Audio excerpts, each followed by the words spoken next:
through my nose, in, out, in. It's just a simulation, Trish, Paul says quietly. He's wrong. The last simulation bled into my life, waking and sleeping. Nightmares, not just featuring the crows, but the feelings I had in the simulation, terror and helplessness, which I suspect is what I'm really afraid of. Sudden fits of terror in the shower, at breakfast, on the way here, nails bitten down so far my nail beds ache. And I am not the only one who feels this way, I can tell. Still, I nod and I close my eyes. I'm in darkness. The last thing I remember is the metal chair and the needle in my arm. This time, there is no field, there are no crows. My heart pounds in anticipation. What monsters will creep from the darkness and steal my rationality? How long will I have to wait for them? A blue orb lights up a few feet ahead of me, and then another one, filling the room with light. I'm on the pit floor, next to the chasm, and the initiates stand around me with their arms folded in and their faces blank. I search for Christina and find her standing among them. None of them move. Their stillness makes my throat feel tight. I see something in front of me, my own faint reflection. I touch it and my fingers find glass, cool and smooth. I look up. There is a pane above me and I'm in a glass box. I press above my head and see if I can force the box open. It doesn't budge. I'm sealed in. My heart beats faster. I don't want to be trapped. Someone taps on the window in front of me. 4. He points at my feet, smirking. A few seconds ago my feet were dry, but now I stand in half an inch of water and my socks are soggy. I crouch to see where the water's coming from, but it seems to be coming from nowhere, rising up from the box's glass bottom. I look at 4 and he shrugs. He joins the crowd of initiates. The water rises fast. It now covers my ankles. I pound against the glass with my fist. Hey, I say, let me out of here. The water slides up my bare calves and it rises, cool and soft. I hit the glass harder. Get me out of here. I stare at Christina and she just leans over to Peter, who stands beside her, and whispers something in his ear. They both laugh. The water covers my thighs. I pound fists against the glass. I'm not trying to get their attention anymore. I'm trying to break out, frantic. I bang against the glass as hard as I can. I step back and throw my shoulder into the wall. Once, twice, 3, 4 times. I hit the wall until my shoulders ache, screaming for help. Watching the water rise to my waist, my rib cage, my chest. Help, I scream. Help, help, help. I slap the glass. I will die in this tank. I drag my shaking hands through my hair. I see we're standing amongst the other initiates, and something tickles at the back of my mind. Something he said. Come on, think.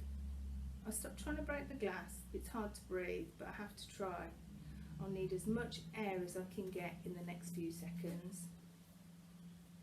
My body rises weightless in the water. I float closer to the ceiling and tilt my head back as the water covers my chin.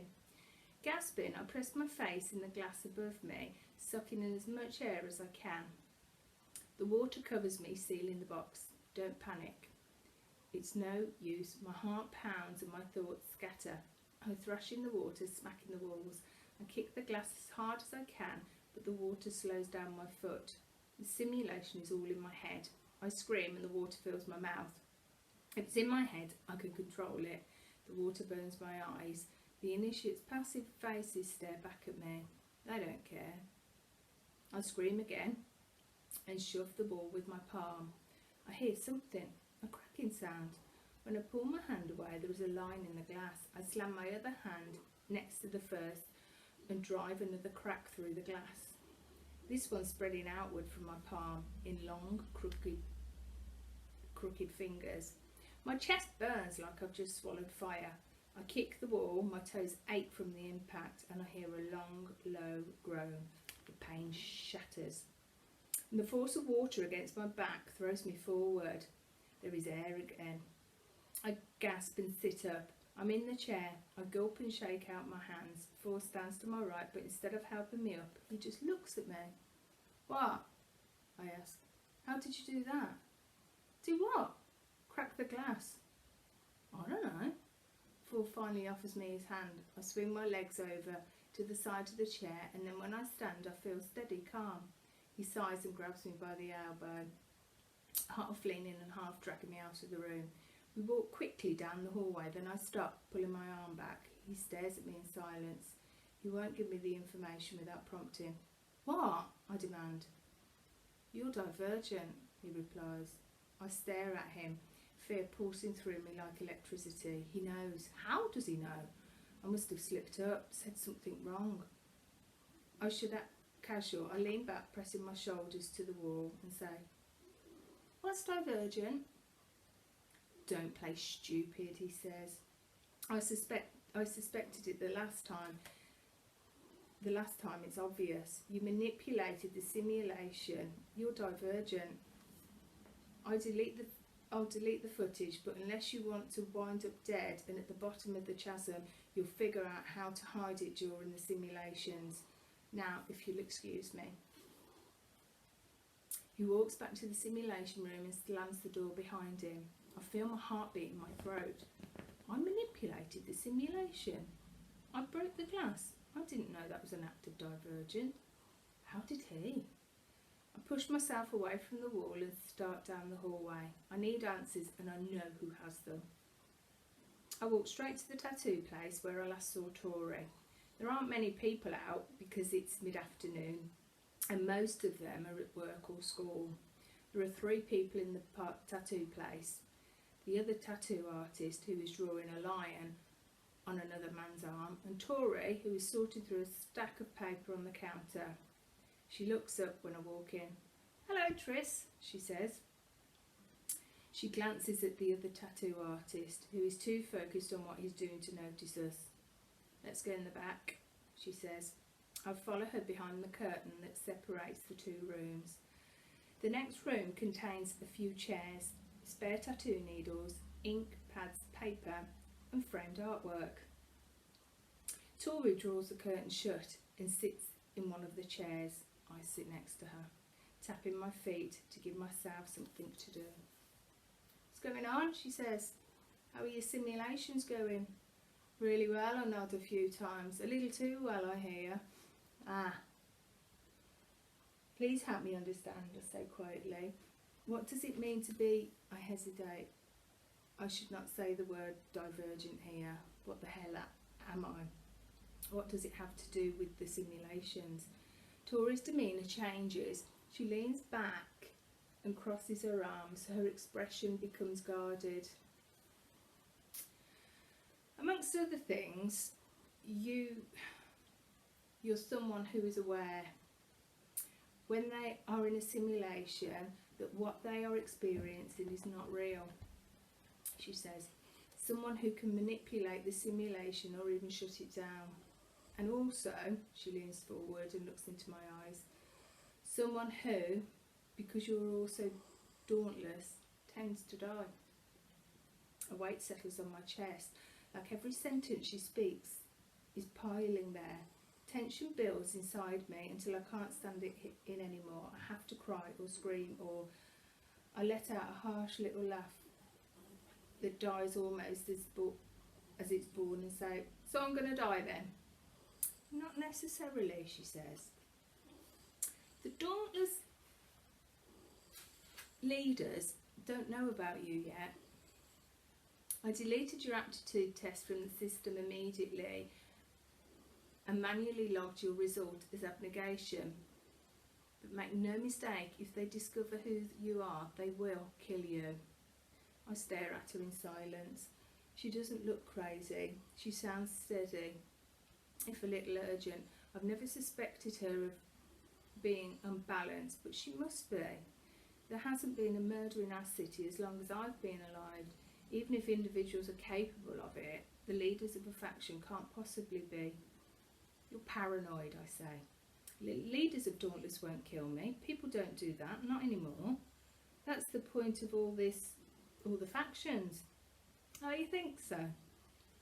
She plants her hands on her knees and stares right at me, her features taunt with sudden ferocity. They got my brother. Why not you, huh? What makes you special? Your brother, I say, narrowing my eyes. Yeah, my brother. He and I both transferred from Arizona. One of his aptitude tests was inconclusive. On the last day of simulations, they found his body in the chasm. Said it was suicide. Only my brother was doing well in training. He was dating another initiate. He was happy. She shakes her head. You have a brother, right? Don't you think you would know if he was suicidal? I try to imagine Caleb killing himself. Even the thought sounds ridiculous to me. Even if Caleb was miserable, it wouldn't be an option. Her sleeves rolled up so I could see the tattoo of a river on her right arm. Did she get it after her brother died? Was the river another fear to overcome? She lowers her voice. In the second stage of training, George got really good, really fast. He said the simulations weren't even scary to him. They were like a game. So the instructors took special interest in him.